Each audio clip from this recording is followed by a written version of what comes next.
And now, World Improv Network proudly presents Community Court.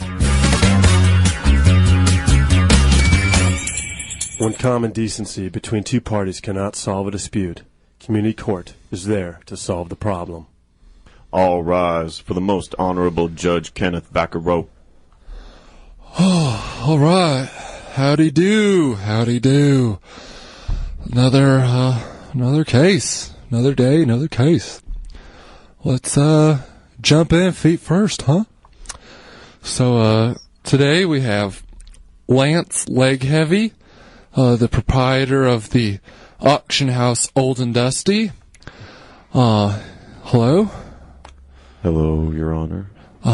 You are suing one of your employees, auctioneer Billy Ray Gunn, for, is this correct, speaking too quickly? That is correct, Your Honor. That's crazy. I can't believe he's going to sue me for something like this. You know, they hire me to try to sell stuff over at the auction house, and all of a sudden he's going to sue me for it because I'm the best there is. Well, Case in point, Your Honor. Yeah, gosh. Well, let's just sort out the facts, huh? I mean, come on, we got due process, right? All right. Well, you said there was a particular incident. There was a... Yes. We had a special auction of ancient art from the Mesopotamian era.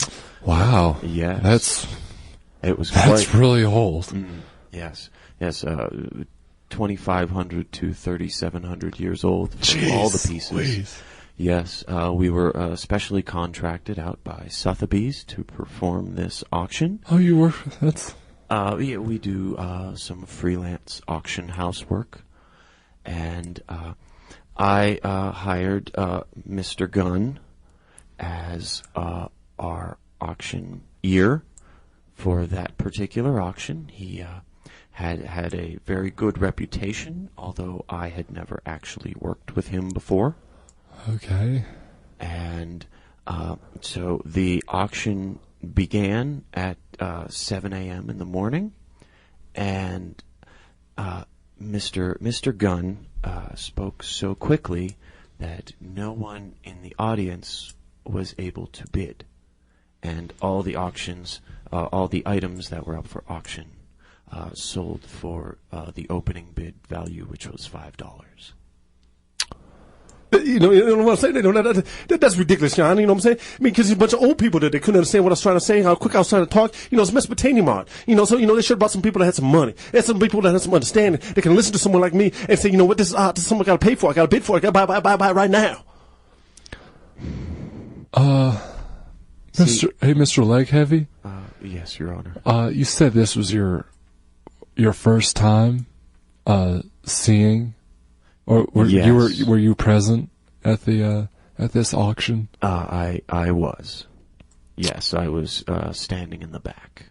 Yeah, but let me tell you the truth. He was back there eating a hot dog. He wasn't even paying attention to what's going on right there. I was trying to sell 16 paintings, 14 statues, and a half a dozen little broken ships. I was trying to pay attention, but it was very difficult with the speed of the words that were coming out of Mr. Gunn's mouth. I couldn't keep up.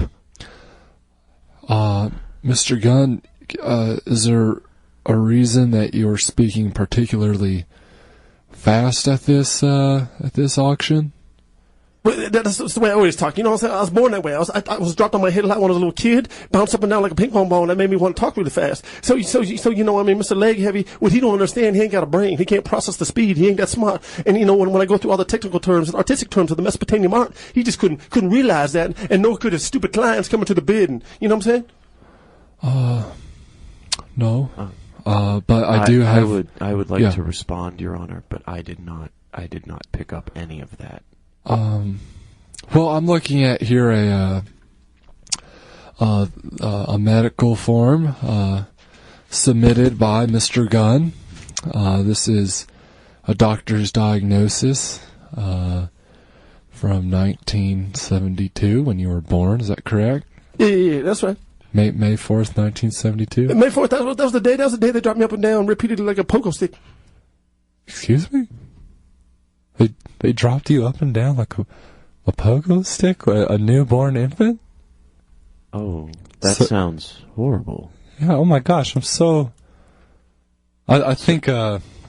Lakeheavy, what we are... It seems as though there's no fault with Mr. Gunn and his choice. I mean... But that was saying, Your Honor, they dropped me up and down. They didn't want me, basically. The doctors kept slipping on me. They had too much oil, too much grease on their hands when they was pulling me out of my mouth. Grease? Like, what? Were you born in a garage? Yeah, I was. Matter of fact, I was born in a garage, and they used Crisco back then, to pull babies out. Crisco? My God, what? This sounds unsafe and dirty. I just feel bad for you now. I mean... I didn't have a chance, Your Honor, from day one. You know what I'm saying? I was going to be determined and destined to be talking like this, talk as fast as I can, because as my get a look at my head, you can see. Let me pull my hair back. Oh my God! Can't you see that? All them golf ball dimples from being dropped up and down like a pogo stick? Oh, please put your hair back, sir. So sorry, I put it right back on. But now you just what I'm talking about. I got 486 dimples. That's more dimples than the Titleist golf ball on the top of my head. Yes, Mr. Lakeheavy. I feel really bad for having expected a normal human level of adequacy at his job. I did not know that Mr. Gunn suffered from so many ailments, congenital ailments. Really, I feel bad to have even brought him here.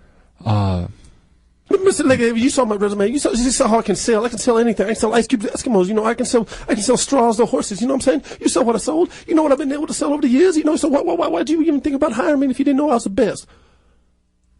I'm sorry. Can you repeat that slightly slower, please? Let me try. Let me put my hair back and then put my fingers. No, you don't do it. Let me put my fingers in my dimples. I mean, if you have to, jeez. God. If I squeeze down to the knuckle. Yeah. If I squeeze the dimples hard enough, I can start to slow down a little bit. Mr. Legheavy, what I was trying to say is, why didn't you not look at my resume more in depth and realize that I was the best at what I do? I can sell anything. I can sell ice cubes to Eskimos and straws to horses. Mr. Gunn, the problem was not that you did not sell the things. It's that you sold them too cheaply and easily. You as a salesman, you're wonderful.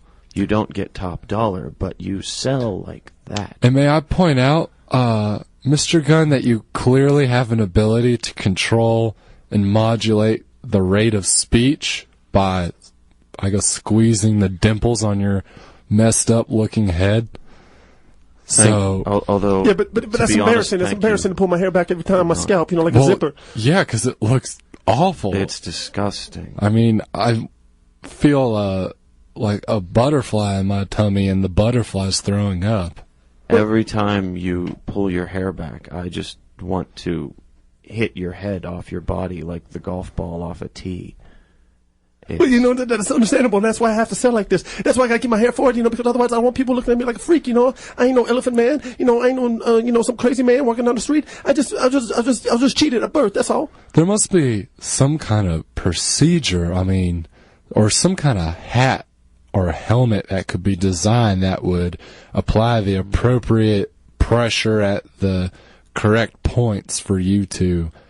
have you looked into this? Some kind of medical technology or procedure? I have looked into one thing. My buddy who lives right next door, his name is Leroy, and he says, I can take an orbital sander, I can sand down all them dimples and make your head completely round, and then maybe at that point they'd be able to talk a little slower, you know what I'm saying? Okay, no, you don't want to do that. You don't want to put a sander, like an industrial strength sander to your head, all right? Please don't do that. Well, I'm trying to find a solution, Your Honor. I just want to be. Well, you gotta look somewhere else, buddy. Well, I don't want to be a freak, the rest of my life, but I still gotta be able to sell, because selling is what I do, and that's how I make a living. Let me pull my hair back and slow this down a little bit so you can understand what I'm saying. Hold on. Oh God. Your Honor, I would Mr. like Lakeheavy. to drop my complaint, if only so that I no longer have to look at that cratered head that resembles the surface of the moon through a telescope. It's You can see them pulsating with his heartbeat. It's now you know why I disgusting. do this, Mr. Leg Heavy, because I'm such an abomination otherwise. I'm sorry.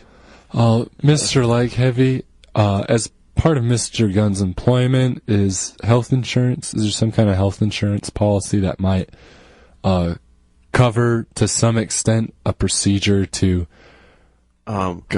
just cover it up at least? We have a $35 hat deductible, but yes, we do have a hat policy worked into our health insurance benefits. Mr. Leg Heavy, do you have like a hat that's got finger holes in it so I can squeeze through that hat onto my skull so that I can slow down a little bit with my speech? Well, custom haberdashery is covered under our policy.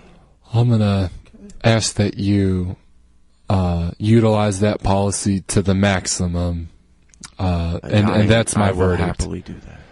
And Godspeed, Mr. Gunn. Thank you. Let's go outside the courtroom live to Wilford Taylor to hear post-trial thoughts from the plaintiff and defendant. Wilford.